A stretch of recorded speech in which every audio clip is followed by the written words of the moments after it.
The State of the Industry series is meant to shed light on what's happening in different industries for people who might be looking to enter into those industries, and for panelists to provide advice about how to move forward during these times. Today, our focus is on the finance industry. We have a combination of current students and alumni who are attending today, so I encourage you all to connect with the panelists as well as with each other. So we can go ahead, if the panelists want to introduce themselves, say a little bit about your background and current roles and responsibilities, that would be great. We can start with Sarah. Okay. Hi, everyone. My name is Sarah Plade. I graduated Ithaca College School of Business in 2014. And since then, I've been with Mastercard for 6 years. I started in their advisory group, helping with sales development, helping on sales calls, all the kind of back-end work. And since then, for the past 3 years, I've been an account manager for 35 community banks and credit unions. So I work with the localized banks, help them grow their revenue, optimize their portfolios. I have sales targets that I have to make, and then just making sure that they're boosting their cardholder spend. And I currently live in White Plains, New York, which is 5 minutes from their headquarters. Be here with everyone this afternoon. So my name is Kate Michaels. I am a 2008 graduate of St. John Fisher College, which is out of Rochester, New York, but have had a lot of students who have gone through the internship program here with us, who've been through Ithaca College. We have a lot of alumni here in our office, but my role is a district director. So I started at Northwestern Mutual right out of college and have now been with the firm for starting my 13th year. So I oversee our local organization here in Syracuse. And then in addition to leading the firm, I also work with clients on their insurance and investment needs, which is really exciting to be able to help them, especially given the current environment that we're in.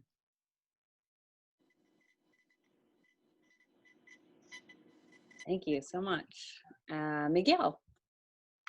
Hi, thank you for having me. So I graduated Ithaca in 2007 in May. I moved from working with a startup there to Citi for about 7 years. And then I started my own private wealth management firm, which I've been doing about for 13 years. And then recently, just this past year as well, I started a new business, a retail business, catering to traders looking to market retail merchandise to them. So I've been doing that for about 13 years and basically working on the markets, trading the markets. Thank you. And James, if you're ready. Yes, sorry about that. So I'm James Currier. I graduated from Ithaca in 2015. I work for Ayco, Goldman Sachs, and I'm in the financial planning side. So we deal with wealth management of mainly C-suite executives of larger Fortune 500 companies. But yeah, I'm excited to be here. If you guys have any questions after this, feel free to send me an email or give me a call. I'm more than happy to help anyone who needs it.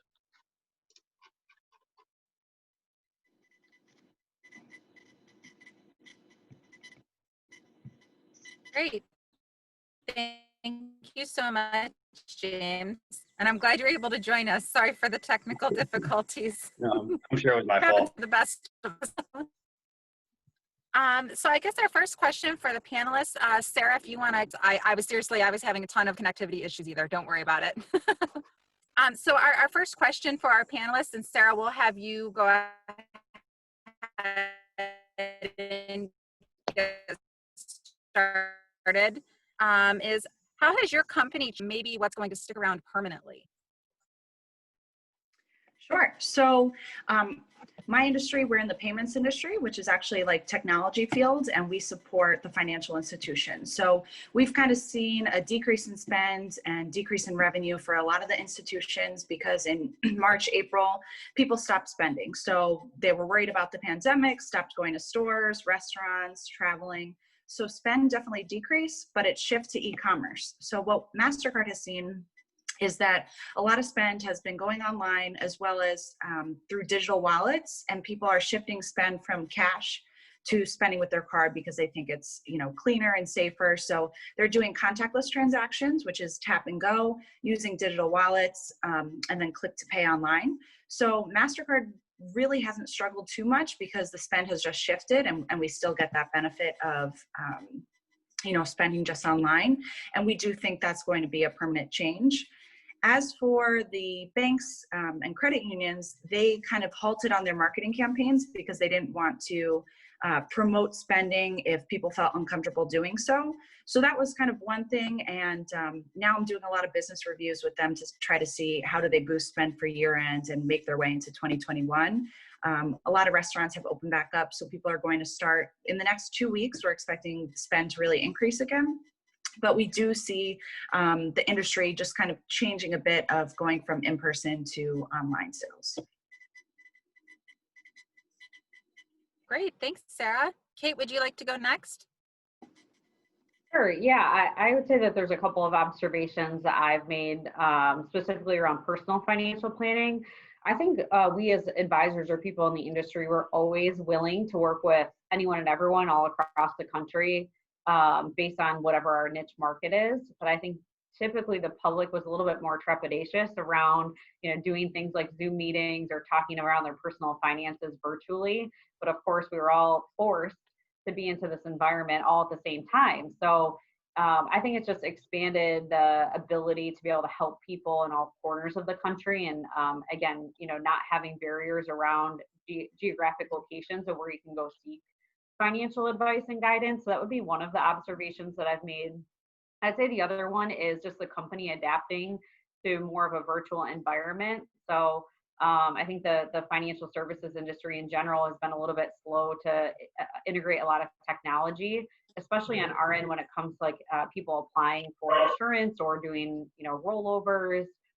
There's a lot of paperwork that's required, and so making sure all of that is a seamless digital experience has been something that thankfully we as a company, Northwestern Mutual, has always been pretty up to speed on.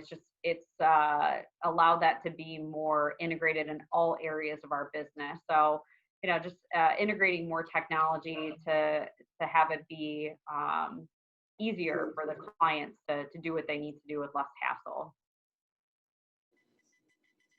Great, thank you. Miguel, would you like to go next? Yeah, so to Sarah's point, I think there's something like e-commerce had shifted in 3 months. Maybe it was like an increase in like a 10-year capacity in just 3 months had gone to e-commerce. So that's basically why I decided to open the retail shop of mine. But that's, that we've seen a huge shift there, right? As well as trading too, right? We've had about 3 million people join Robinhood recently. And if you're on FinTwit, financial Twitter, that's what a lot of people are talking about. So the people that had lost their jobs, they were shifting to trading to make ends meet. So they were looking to Robinhood and other online brokers, which is now $0 to trade. So basically anyone could do it. And I think also to Kate's point, right, working with clients. So actually, I think some of the younger generation, some people that I deal with, are more likely to work with like on Zoom or across email, which I prefer as well because it's easier to do that work, and it's an easier way to connect with my clients as well. Awesome, thank you. And James. Yeah, I think Kate really nailed it in regards for the technology aspect. I mean, we deal a lot more with typically a little bit older clients. So the shift to get them to do Zoom calls and phone calls rather than in-person meetings has definitely been a little bit more of a challenge. But it is nice to see that the finance industry has been shifting to a more tech-savvy side, mainly like compliance in the finance industry is extremely strict. So it's been a little bit hard to get the proper go-aheads to do all this stuff, but we've definitely been making some pretty big strides in regards to online meetings and everything like that. So it's been nice not having to travel as much, really. And it's nice to be able to just kind of get all your work done from home. But and it's still been super busy. I don't know if I'm sure most of people on here follow the stock markets. There's definitely not a shortage of clients calling nonstop, trying to time things or figure out what's going on. So it's definitely been a crazy environment, but it's definitely been nice to see Ayco and other financial companies kind of come together and work on technology and how we can actually do it from home. Yeah, interestingly, I hear some common threads in some of your responses. I think we all can agree that two things that have been really helpful and sort of required in the situation that we're all in is resiliency and flexibility. People may define those slightly differently, whether that's, from a personal standpoint or professional. But we thought it would be interesting for you all to talk about how you think that people can build and show resiliency and flexibility during this time. And are there other skills that you think are very important, for those on the call who may be actively in the job search or preparing, for how to show those competencies? We can continue to go in the same order if Sarah, you'd like to go first. Sure. So during this time, Mastercard at least stopped hiring externally, and they were only looking for people internally. But I think now that things are going back to normal somewhat, we'll start opening up again to external hires. But I think for students coming out of college, maybe for the summer internships or for next year, I would say definitely be persistent. Start looking now at companies that you would like to target and apply for, see what types of jobs are open so you can figure out what type of roles you may want to apply to, and then use your alumni network.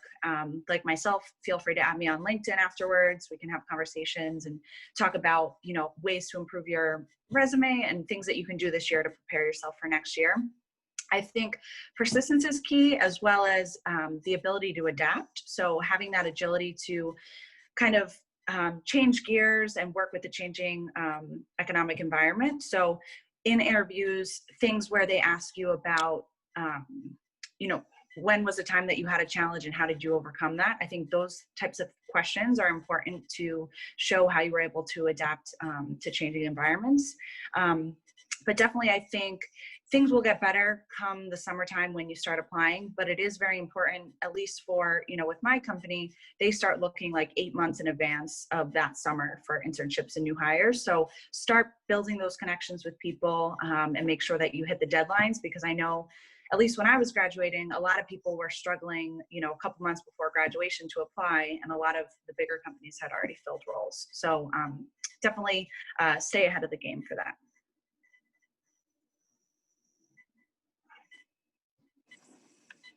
Kate?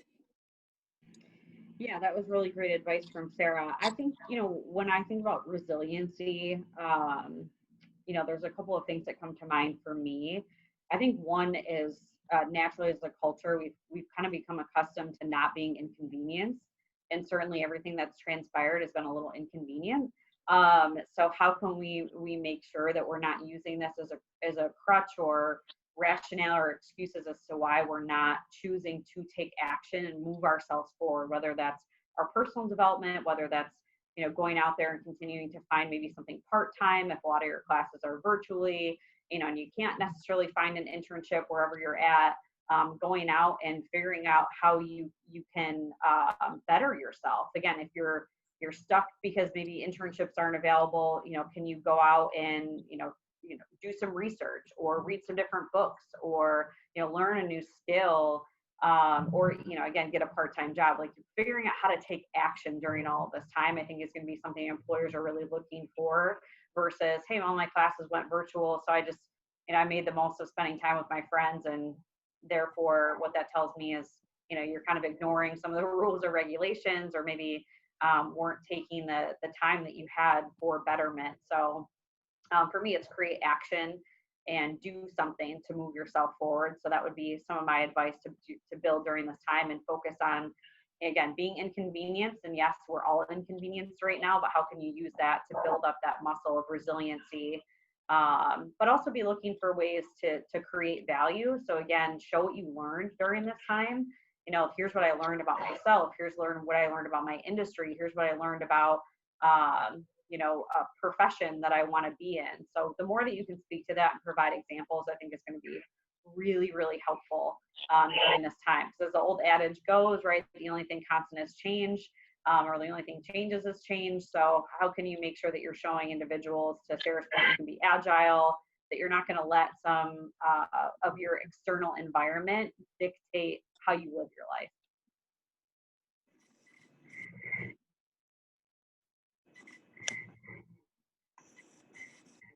Go ahead. So, sure, thank you. When I went to Citi, it was in 2007, so it was 1 year before the financial crisis. So I had been exposed to being like put in the fire real quickly and going through various issues that maybe some of the students are going through right now with finding jobs, or maybe they had a position and then the companies had to renege, right? I know I've speaked at some people that were attending Ithaca, and I had reached out to them on LinkedIn. So using your network obviously is very beneficial, going on LinkedIn, letting people know, right? That's how I had reached out to some people. And then I think I had used Ithaca's online system as well. And I'm working with an intern now on the business I started this year. So, there's obviously various avenues that students can get involved in. And then above and beyond that, there's tons of things online catered to each, what you're doing. So for me personally, how I got started into trade, well, when I was at Ithaca, I was a part of the core trading consultants, but I really didn't start that till I left Citigroup. And I found out that technical analysis is what I do. I learned it through Twitter and following various people. So going online and researching what you want to do and becoming better acquainted with it, right, is really going to help you become more resilient, right? And to Kate's point, right, instead of spending your time maybe with your friends, like taking that extra hour every day, dedicating it to looking at your interests. And for me personally, like a great resource for people that want to get more knowledgeable about the markets and technical analysis is CMT, which is the Chartered Market Technician. That's the cmt.org. So that's something that obviously students can look at. And I know I don't think it's very popular right now, and I think it's become more popular over the last 10, 20 years.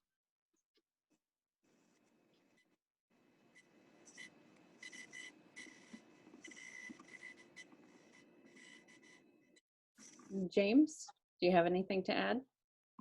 Yeah, I think, I mean, they all nailed pretty much what I was going to say, but I think the key is to just make sure you're constantly trying to sharpen your skills and keep learning. As I'm sure you've noticed, the finance industry, especially, there's a lot to it. You're not going to learn it all. So, I mean, while you have this downtime, I definitely recommend, even if it's just reading some books, just Wall Street Journal, kind of just keep sharpening those skills, keep trying to learn more and more.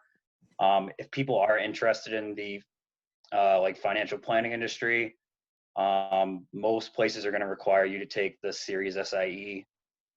It's a great time to start studying for that. It's not a terrible test, but most places are going to make you take it.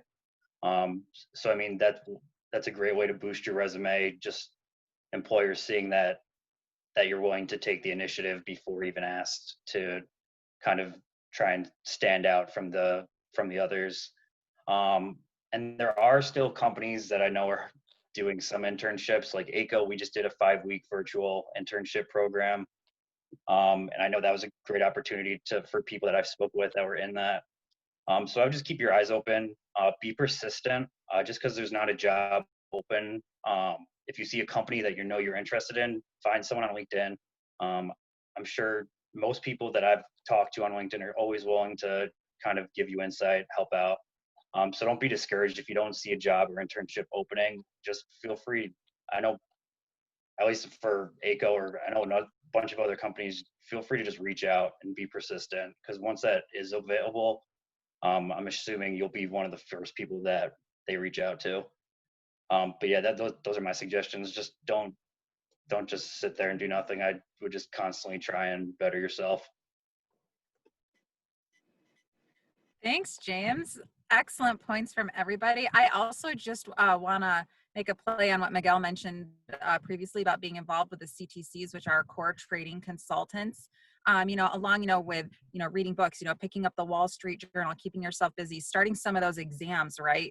Kind of getting ahead on the game, if you will, and making yourself even more valuable to these companies is joining student organizations. That's another way you're going to learn a lot of those skills that you may not necessarily be learning in the classroom. Same as, following those social media, Twitter feeds. I know that Miguel brought up as well, making those connections within the CTCs, or maybe it's the American Marketing Association. If you're interested in marketing, there's a ton of student orgs out there, and the students that are in there and their connections, it's super impressive and it's really amazing. So I highly encourage you to get involved in that. And James, you kind of already touched on this question that we have, but for everybody about, are your companies currently hiring, whether that's internships or maybe potential job opportunities? Again, I know some places are definitely reorganizing and shifting and things, but I know right now specifically, this is the time for our accounting and finance companies. I know Sarah previously touched on this too. You hire 8 months easily out.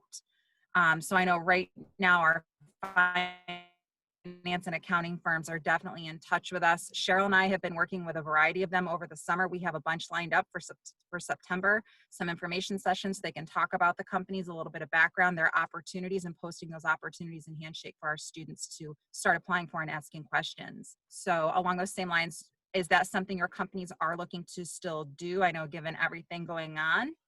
Sarah, if you want to start, I guess we'll keep in the same order. Sure. Yeah. So we actually just hired like our round. It's usually about 40 people who start of associate analysts who come right out of college and start as a new hire program, which is really great because they put them through a rotation. So you get to try 2 different roles and see what you like better, and then move forward after that. Or you could stay in the same role if you really like it. But they also do, different trainings with you. You get to meet the CEO, top leaders. They do volunteer opportunities. So it's a really great like rotational program for when you first graduate. And then we also have the internship program, which is a summer long. So you can, whether you're a sophomore or junior, you can apply for an internship or for a full-time hire. And then just another opportunity that I've had a couple Ithaca College students shadow me for a couple weeks, like whether it be during their winter break, and then you can actually put that on your resume as an internship. So that's also a good idea. Like rather than going through the formal program, if you just wanted to learn about the industry more, get a little bit of experience and be able to put a larger company on your resume, that's a good option too. So I would say definitely while you're in school, explore those opportunities. And coming out of college, they're still hiring. It's virtual. So right now we're doing a lot of coffee chats with the brand new hires. So that's still an option. And then just reiterating the fact that, as early as you can go, start networking. That's the most important thing so that you're prepared for when you graduate. Excellent. Thanks, Sarah. Kate? Yeah, so I can sympathize and understand or empathize with where everyone's at right now because, like, as I mentioned, I graduated in 2008, so I was in the same position that many of you are now. Only 12 short years ago when, generationally we're promised this stuff only happens once in a lifetime. But here we are. So I think, again, using a lot of the advice that's been given, but we are still recruiting and hiring. So you guys are in a great industry. You're in an industry that people always need and they always want. So that's a good first step. And people need, at least what we do here, personal financial planning. So I know James is in the same boat. So we're still recruiting, still attracting talent. We're again an essential business, so we're able to still be open. So we had interns here in our office physically this summer. We had 10 interns. One of them was an Ithaca student. So we are still looking to hire interns as well as full-time individuals. And if you think about financial planning, the latest statistics that I've read is the average age of a financial advisor is about 57 years old. So there's a significant need for younger individuals to get into this profession and, be kind of successors for individuals that are going to be retiring in the next 5 to 10 years. So if this is an interest of you, you're in a great spot. Go out there and see what opportunities are available. And even if you're finding there are things that are not exactly what you're looking for, Miguel could probably speak to this, but not a bad time to take a risk on yourself and perhaps start a business as well. But we at Northwestern Mutual are still hiring.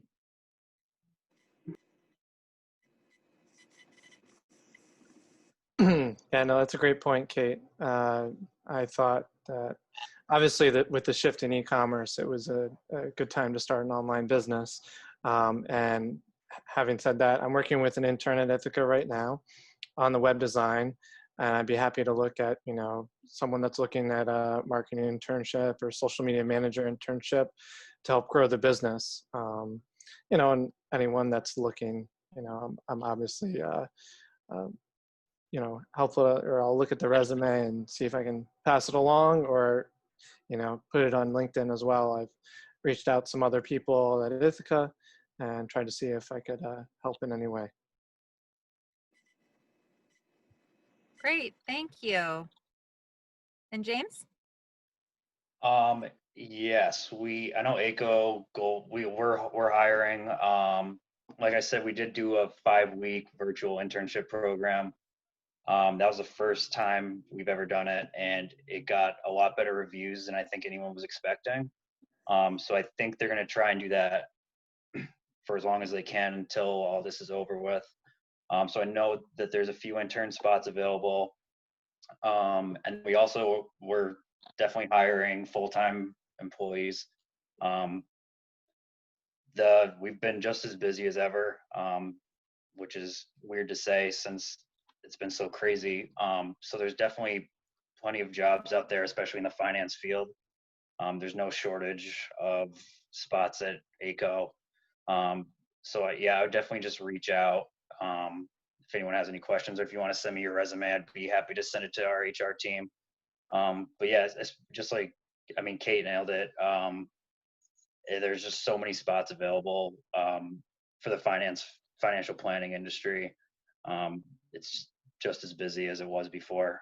So definitely feel free to reach out.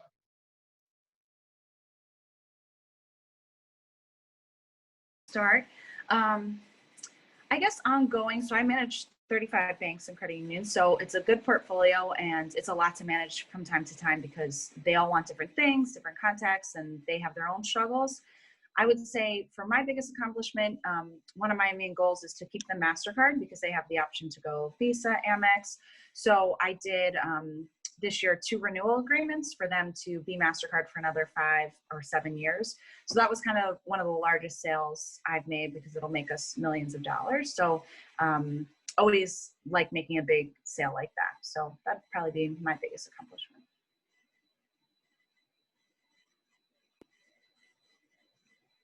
Yeah, so I can go next. And I'd say when I first got into this industry, I was, it's what felt like an accomplishment to me is different than what it is now, 12 years in. So I'd say early part of my career was more, results focused, achievement driven, kind of like what can I accomplish? But now that, I'm in a different capacity and have more of a leadership role, to me, it's getting to see others succeed. So a lot of times we talk about that here in our organization of being the black velvet. When you go to get a diamond, they kind of put the diamond against the black velvet and it makes the diamond sparkle. In my early part of the career, I liked being the diamond. Now I like being the black velvet, something that kind of makes other people stand out. And so one of the things I'm really proud of is how many women I've helped either recruit into the organization or helped mentor. There's very few women in this profession, personal financial planning. And I think it's such a missed opportunity because it's a great career and a great profession for women. So for me, I'd say, attracting that talent to the organization, giving these women the skills that they need to be successful, and then ultimately knowing that they go out and they make a significant impact in the lives of others through personal financial planning, whether it's working with individuals, families, business owners, just knowing that I can impact them and they can go out and impact more people. That to me has been what's most fulfilling.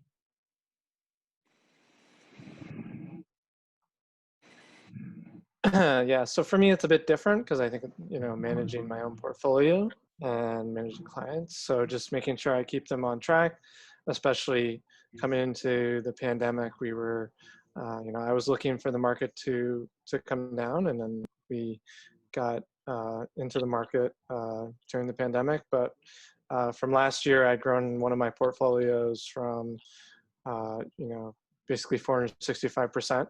So that is quite an accomplishment in the industry in and of itself.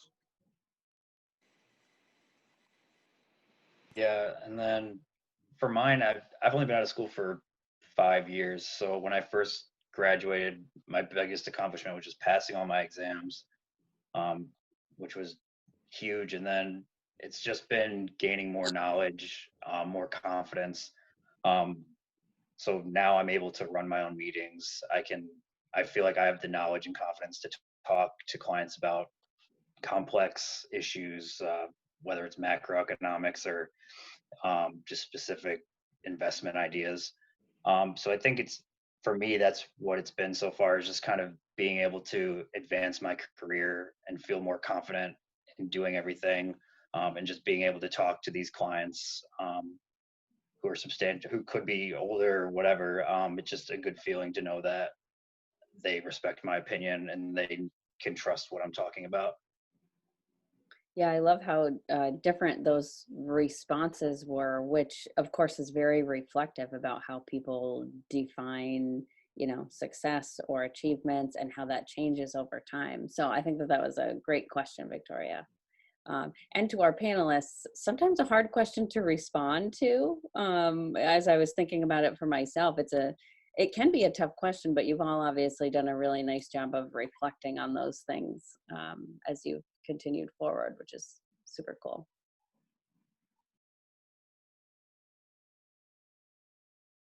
Good question.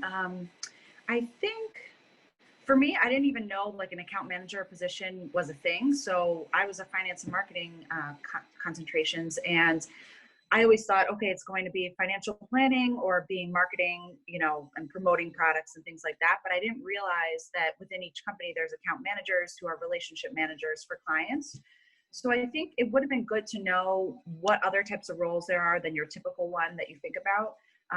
So in networking, you get to learn more about those type of roles. So that would be good, because I focused all my internships on doing an advertise internship, or I was meeting with a lot of financial advisors as well. So kind of thinking outside of the box and maybe just going on companies' websites and seeing what types of jobs they're posting, so what is the need right now. I wish I would have done that, is just doing a little bit more exploration of what type of roles are out there, so I could see what would best fit my skill set.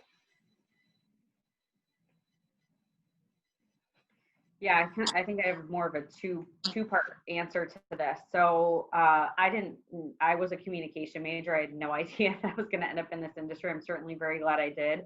But I think the advice that maybe James gave around getting licenses, like I wish I would have just known more about the industry. So if you can take either your insurance exam or your SIE, where you don't need sponsorship, really great to do that.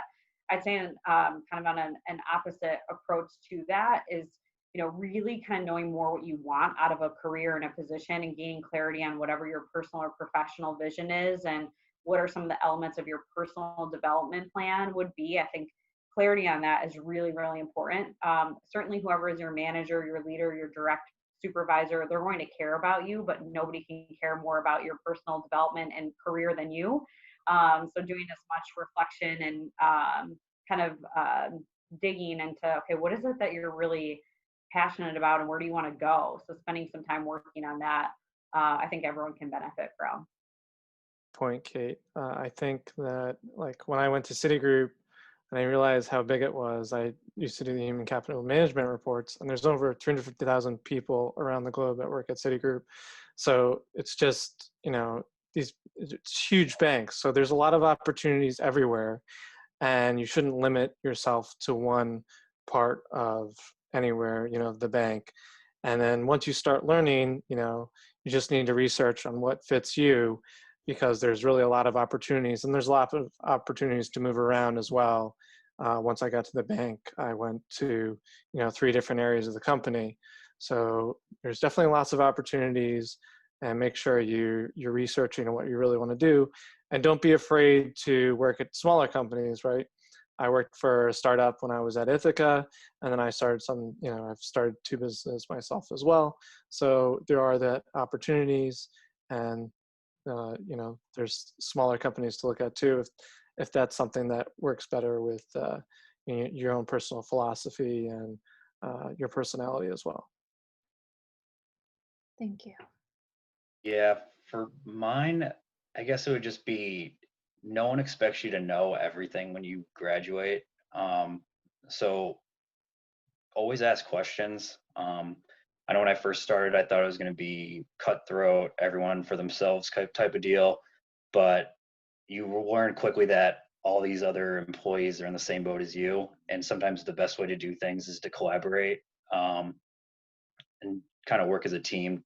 Everyone's going to find the same, or everyone's going to have the same problems at one point. So it definitely helps to just talk it out, and just don't feel like you're all on your own. Just always be willing to ask questions and just help each other out. I figured that's what I've noticed is definitely I remember coming and thinking like I had to stand out, but also kind of like be my own person, do like everything that I thought I had to do on my own. But really, it's just some of the best outcomes have been with my own team, my own company, just talking it out and figuring out the best ideas for the clients. I'm just curious to know what mentor or how many mentors you currently have and kind of the role that they serve you, I guess professionally or personally. I think that mentorship is a really big deal, even as a student and even as a professional. And I'm always trying to encourage our students, to find a mentor or two to really talk about, their career goals, and how to move forward. So could you shed some light on your mentorship? Sure. So right now, I think I have 3 main mentors, and they're all from different capacities in my life. So you guys probably know Steve Gonick, who's very active within the School of Business. So I did an internship with him when I was in school, and then since then we've really stayed in touch. So we'll hop on the phone maybe once a quarter. Then we've met in person as well since I've graduated, and it really helps whenever I'm thinking about making a transition or move within my company. I'll call him and just run it past him, see what he thinks. Or if I'm struggling with a relationship aspect with my boss, I'll also ask him for advice on that. So he's a great alumni resource of mine. And then I also have one who he's pretty high up. He's the account manager for Citibank with Mastercard, and I meet with him every other month in person, and now virtually. So I also look to him for advice, talk about what my next career move would be. He kind of helps me figure out, what are my strengths, what are my weaknesses, what can I do to prepare for the next step. And I always run past him, certain struggles that I'm going through as well. And then my last one, we have a women leadership network within Mastercard. So that connects women leaders with, women who are younger in their career. So I had one, and she, bought a book for me, which was awesome. And it's the Clifton Strengths Assessment. So I took that and kind of shows what are my top 5 strengths and how I can harness those, rather than, always trying to improve certain aspects. How do you, leverage your strengths to make you the best possible in those ways? So, yeah, all 3 of those mentors are really helpful. And I would say, I've been in my current role for 3 years. I'm definitely looking to make a move within the next year. So that's when I'll look for help from them even more so. So definitely encourage you to have mentors, and you can even straight up ask them to, would you mind being a mentor of mine, where we can touch base on a monthly or every other month basis. And I'm happy to do that for any of you as well. While you're in college still, or even afterwards. So yeah, definitely reach out after this if you would like some advice or to talk about anything. Yes, I've been fortunate to have a lot of great mentors in my career, and I've actually in the last couple of years been made aware of the idea of sponsorship in addition to mentorship. So there's a really great book out there called "Forget a Mentor, Find a Sponsor," and it's really to help get you to that next phase in your career. So sponsorship is somebody who takes an even more invested interest in helping you get to where you want to go, but also they're expecting something of you in return. Like you've got to help them perform or, help teach them a new skill as well. So, I'd say that a lot of times there's this feeling of mentorship of like, you're just getting something from someone, but don't be afraid to figure out how you can help that person in return. So that's been something that's been really helpful for me. And Sarah touched on something that was part of that book, which is really kind of the power of three. You need to have three people who can advocate for you or about you at any one point in time, and really two people internally and one person externally. So I thought that that was a good way for me to think about how can I always make sure that I have kind of a team of people that are willing to vouch for me if I need them. So, and sometimes it's not exactly who you think. Sometimes we think, oh, I only want this person to mentor me because they're a woman and they went to St. John Fisher and they, are from the same hometown as me. Sometimes it could be somebody that you don't even necessarily want to hang out with outside of work, but they can help you get to where you want to go. So don't always be looking for necessarily like the best personality match. Yeah, I think that's a great point, Kate. I think a lot of or majority of my mentorships have become organic out of people that I've just, at work or even outside of work that have become friendships where they're, I may be looking to go into a certain part of the industry or change industries, and I'm able to work with them and reach out to them, and they're very helpful. I know at Citigroup, when I was there, they had a mentorship program. So when you're going into a company or anywhere you work, you want to find out all those details, especially if they offer something like that. And then just, some of your, direct reports and even who they report to can be some of the, best people to talk to, for sure. And then I guess for me personally, because I own my own business, sometimes, working with clients, getting their input, even friends from Ithaca, they've offered advice to me on, positions in the market, and, you listen to them and they offer some great advice.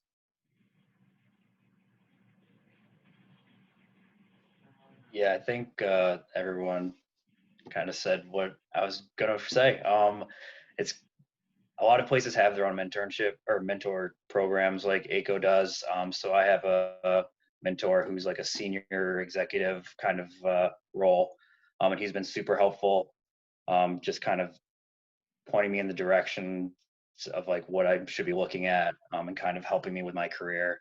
But I also have mentors that are just a couple years older than me that are just they're just very helpful and willing to teach me things where I might not feel comfortable going to that same mentor just because it's probably under what he would want it, what he has time to do. But it's always important to just find mentors. It doesn't even need to be in the same field. Like my best friend's dad's one of my mentors. He's a financial advisor and at a different firm, but I always like to bounce ideas off of him. But I would just, keep everything open. I feel like people are always looking to help. And same, if I can help any of you guys, please let me know. But yeah, I don't, whether the company you're looking at has a program or not, I think it's important to just keep communications open, and just don't be afraid to ask people that you look up to or that people that know maybe a lot more, to just get advice and help. And I'm sure that will be an organic conversation and can help you with your career a lot. That was great advice. Thank you so much for answering the mentorship question, Kate. I'm really looking forward to reading that book. Awesome. James, thank you for also mentioning that it's good to have mentors outside of your field. I think that's a really important point. I mean, people give you different perspectives, right? Especially when they're not working directly within your same industry. That's key, especially also getting feedback from clients. I know, Miguel, you also mentioned that too. That's awesome. So with that, I know it's almost 1 o'clock. I was just wondering if any of the panelists wanted to leave our audience with maybe one last thought, excuse me, or tip or advice. Sure. One thing I thought about is I also think it's important to take on a leadership role. So if you're involved in clubs, organizations within the college, or even volunteer opportunities, I think it's really great to put leadership experience on your resume. And it is a typical interview question that I get is, how have you stepped up as a leader? So that would be one thing. And then again, important enough, just leverage the alumni portal and relationship and try reaching out to people to learn more about what's out there. One thing I always remind my interns of is life gets better after college, and there's still a lot of fun that awaits you post-graduation. So be excited about this next chapter of life after graduation. Yeah, I think just in general, be excited, especially after the past, 6 months. I think, things can get tough, but you just keep your head down and look at, the opportunities out there and the network that extends, just beyond Ithaca and all the alumni. We're here to help as well. Yeah, I think you just got to stay positive during all this. Keep refining all your knowledge and your strengths, and kind of just make sure you just keep trying to stand out from your peers. I think that's just going to be the most important thing, especially after all this. I'm sure employers are going to be looking to see what you've been doing during all this time, since you haven't been able to really go out and do things. I think now is the time to really kind of step up and kind of keep working on building your knowledge and your everything. Yeah, I think one of the themes that we've heard throughout this is that people, although may feel alone during what we're experiencing right now, that there is so much help out there with alumni, with faculty and staff, of course, the professions program in the School of Business, Career Services Office. There's so many places to use resources from. I know sometimes that's hard to navigate, but with, recruiters who are willing to, sort of put their arm out and have conversations, or alumni as well. There's willingness there. And, I think we've heard that today. So I hope that that message resonates with students and with recent graduates. All right, well, we will wrap up. I want to thank our panelists so very much for your time, which I know is super valuable right now and ever.